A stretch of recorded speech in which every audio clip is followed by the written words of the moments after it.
What's going on there, everyone, and welcome back to the video with Dracon. And as you can see today, we're going over a Pathfinder Battles Encounter Pack, Reign of Winter Monsters.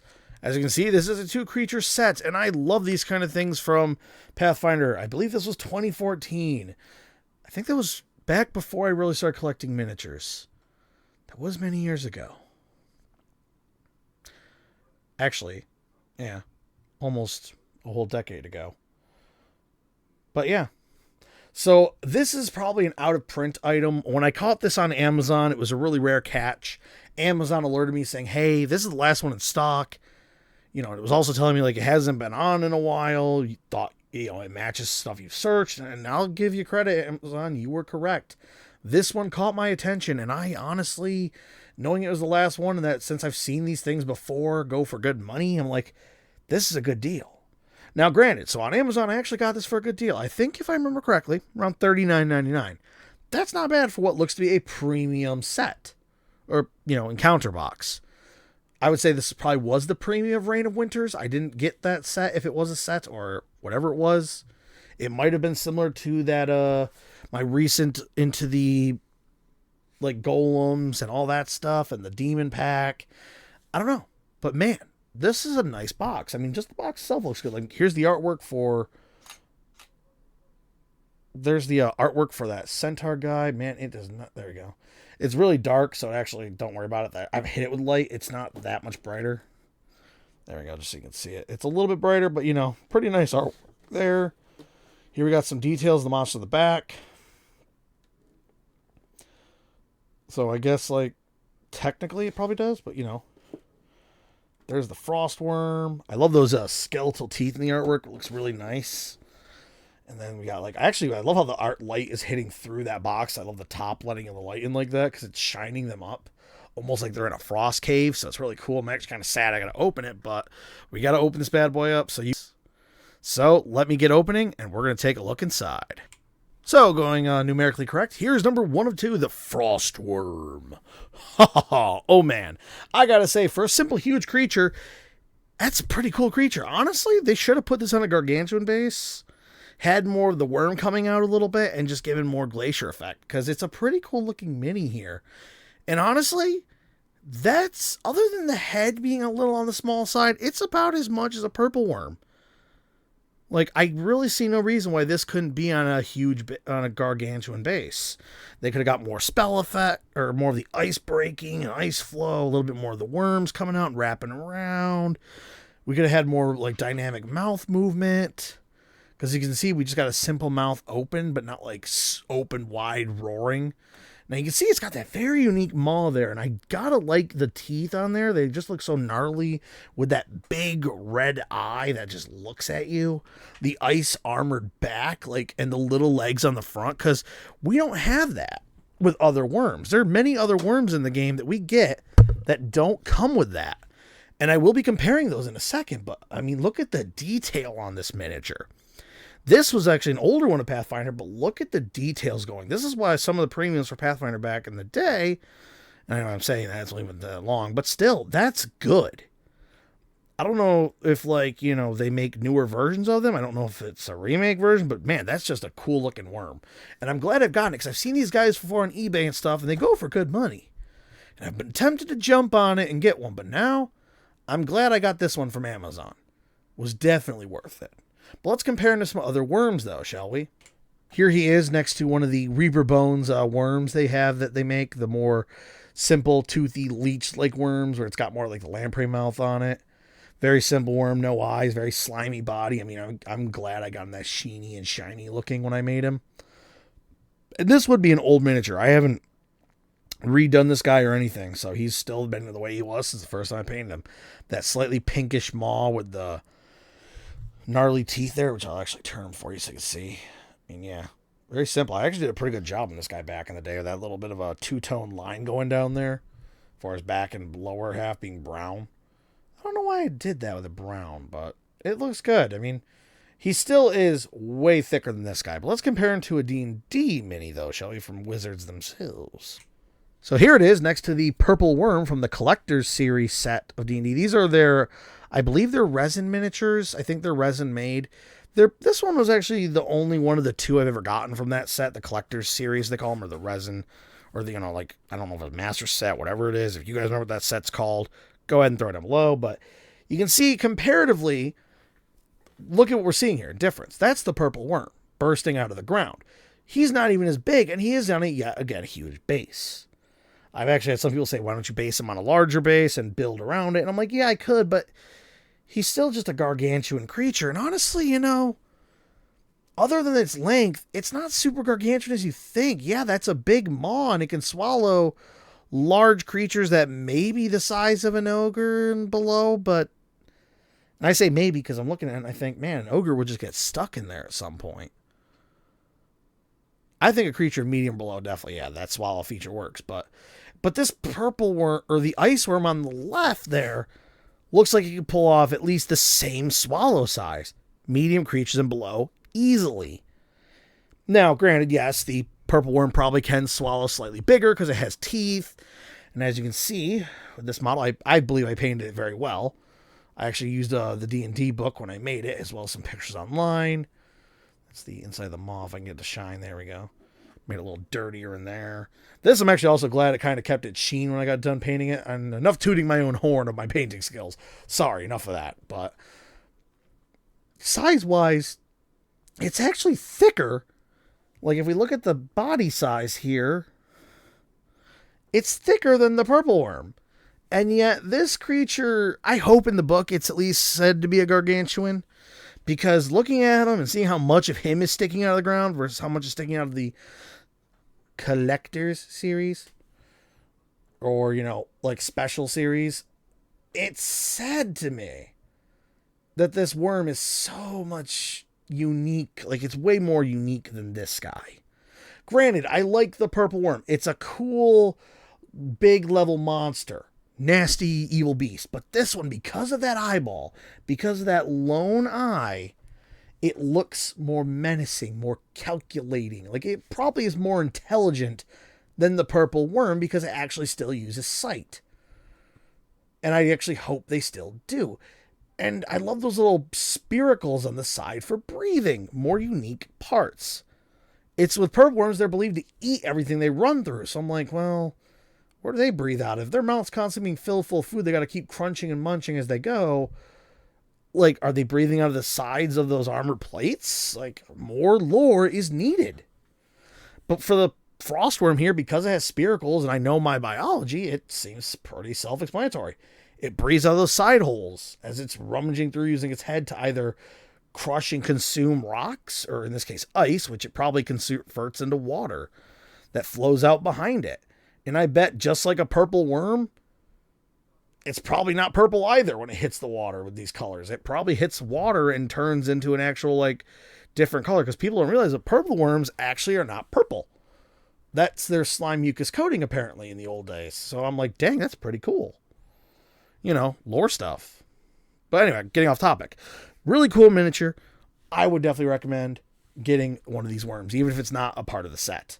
But let's get to its set mate, I guess we'll call it. Number 2.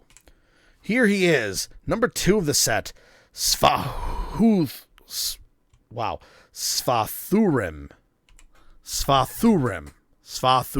Sorry, you're getting my little mess up there, but it is what it is, Svathurim.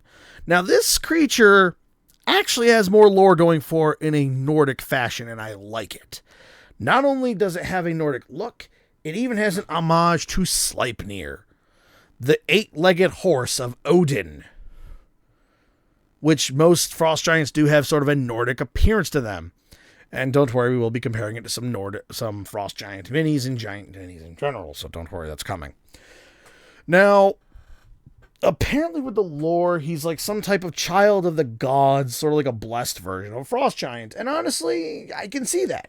Honestly, I think more demonic because of the horns, but more bestial because of the centaur-esque lower half.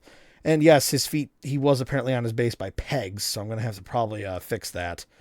Yeah, I'm really glad I didn't try to open these guys with you listening, because, my God, it hurt my ears just trying to open it. Like, these things were really hard in there, like, God dang. Like, there was like Fort Knox. Like, I had to get the sword of opening and some clippers to try to go at this box. But I like the details here. Let's look at the details of this guy before we do the comparison. So looking at his fur, I wish there was a little bit more fur detail all the way down, not such a smooth body, like kind of like what they have with the feet there, but just smaller. I like that quiver. The quiver looks good. The bow looks good. That shield looks nice. Even the spear, which I'm wondering if that's supposed to be a like Gungnir spear. I'm not sure. But I like it. He's kind of got like an Odin-ish frost giant mixed with a little bit demonic of the horn and like a little celestial due to like the golden armor and the spear and shield, the bow. Now, as you can see with the string there, it's a little bit warped, but honestly, it's a string. I'd rather have it not get snapped. So if that's what they did to make it so it wouldn't snap likely or get stuck and get broken, I'm fine with that. Now, the armor, being dark armor, wasn't too bad of a problem, but if you're going to make everything else silvery, maybe more gunmetal than sort of this black chainmail looking armor would probably have been better. Because, like, it kind of throws me off why he's such a dark body with, like, and he doesn't look that thick, by the way. His arms and stuff are looking okay, but, like, he doesn't look like he's ripped. Like, this dude is not looking like he's bursting out of that armor. So I'm not sure of the lore of this guy. But still, honestly, overall, this is definitely a miniature I would recommend getting, whether part of this set or not. But let's do some comparisons, shall we? So here he is next to another Wizards product from an older set. If you know what it is, go ahead and throw in the comments down below. I got myself one of these giants because I thought he was pretty cool looking for the old school. He's got that old vintage look, which him next to this big guy, yeah, they're both huge class minis. They're both pretty cool looking. I could easily see them working fine on a tabletop. Since the Silver Rain or the Iron Rain Hill Giant here would probably be against other giants based on his control from dwarves riding on his back with little guns, I would honestly assume he'd probably be against the Frost Giant. But, you know. Now, like I said, if you guys do know what set he's for, what game he's from, go ahead and throw in the comments down below. Just see if you know what your old WizKid stuff. Because it is a 2002 product, so it's older than he is. Man, back when Wizards used to be more part of more stuff. Anyway, let's compare him to some other giants, though. Let's not get too attached to the old. Now, here he is next to the Wizards of the Coast Frost Giants. Now, before I do, little warning. We all know that Pathfinder makes their giants a bit smaller than Wizard of the Coast, so it is good that he matches up against her in size. So that's good. This is a female Frost Giant with the more... I believe this would be the B version. This is the axe version. I don't have the sword version, which is kind of sad, but you see how big she is and how strong and burly she looks compared to him. But I will have a son about that a little later when I get to the next mini. But, he works with her. He could easily work alongside her as being like a high in command, leading her. Granted, he doesn't have any like the cool ice dragon skulls and stuff on him like she does to make him look a little more barbarian-esque, but maybe that's why. He's got more of the cleaner armor, so maybe that's why he's in charge. He gets the good stuff. They get more of the barbarian-esque stuff. But with the Frost Giant, though, he is a little bit more on the lighter blue, like a more cleaner blue, which, once again, matches armor type, so in the end, it works not too bad. Now, here he is next to my painted Reaper Bones, one of my new Reaper Bones Black series, Frost Giant women, which she's a ranger. Now, why did I choose her? Well, actually, it's because they both kind of have the same spear, as you can see there. They both got that very unique sort of spear. Very similar. And she's a ranger, so she's like a little bit more of that outfighter. A little bit cleaner than, like, say, the last Frost Giant Wizards. And yes, he's a bit bigger than she is. She could still probably fit on a large base, and it wouldn't be too bad. But, why is she smaller? Well, she's a ranger. She's out exploring. Being big is okay and all, but maybe she's also a youngster. Maybe she's a teenager, a sub-adult giant. So she hasn't really got to that full growth they can achieve. And we all know, like with humans, giants do come in different sizes. They're not all going to be the same exact 25 feet tall or whatever footage it is. There are variations. I do love how next to each other they actually look like they could be friends, since they're both a sort of wild-esque, but yet still kempt and armored up individuals. But though I do like the paint job on mine better, but that's just me, like most painters, loving our own artwork there that I did with her. So yeah. Let's compare it though to another Pathfinder's Frost Giant though, shall we? So here he is next to the Frost Giant Ice Mage. Now, this Ice Mage, as you can tell, is not the original. I did touch it up because I have 2 of this guy, so I gave this one a little touch up, a little white trimmings on him to make him look more unique. Even on the base where he stands, like everything's ice covered. Didn't do anything to his staff. I thought about doing a little bluish touch up to there, but I was like, nah, leave it alone. Now, that's really all I did with him. I didn't do much. I just touched him up, and that's it. Now, how does he stack up? Now, notice how with this Frost Giant, this mage, he's got pretty big arms, but yeah, honestly, could he fit in a sleeve shirt that looks like that? Yeah, he probably could. So I'm thinking he probably has a physique very similar to this Frost Giant mage under his armor. That's why we don't like see him like normal Frost Giants where they're like, oh, freaking huge, and they're like as if they've been taking them roids. But it's really cool. I like how it could easily work with him too. Now, my canon, I kind of think when Frost Giants get super, super old, they kind of shrink a little, like we humans do. You know, we shrink when we get old. Well, why can't giants, on the rare case they actually grow to old age? Maybe that's why it's not common, because usually they die. Or they grow up, if they're young. But it easily works great for other Pathfinder minis, and I do like that, so it works really well there. This is a great model. So overall, what would I give this set from Pathfinder? I would definitely give this a full 5 stars. Let's see, price. It was around $39.99. I don't know if it was on sale or what, but that's a great price for 2 very nice, special, and very uncommon huge class miniatures to slap on a table that can really liven up an encounter. So it really is an encounter pack. Like you could have a cool frost worm fight, or you could have a very cool giant frost giant centaur-esque fight, and maybe because of his Sleipnir-esque legs, he's super fast. So like when your group thinks, oh man, oops, I bumped the setup, my bad folks. Yeah, you can see he's a little off on his base there. I think it's because of his footing. I might have to kind of push him down and really glue him there and make him stay better. I'm definitely gonna have to add a little adhesive to those pegs so he doesn't pop off again, because I don't like that. The worm, though, looks like he's pretty solid to his base. Yeah, he should be good.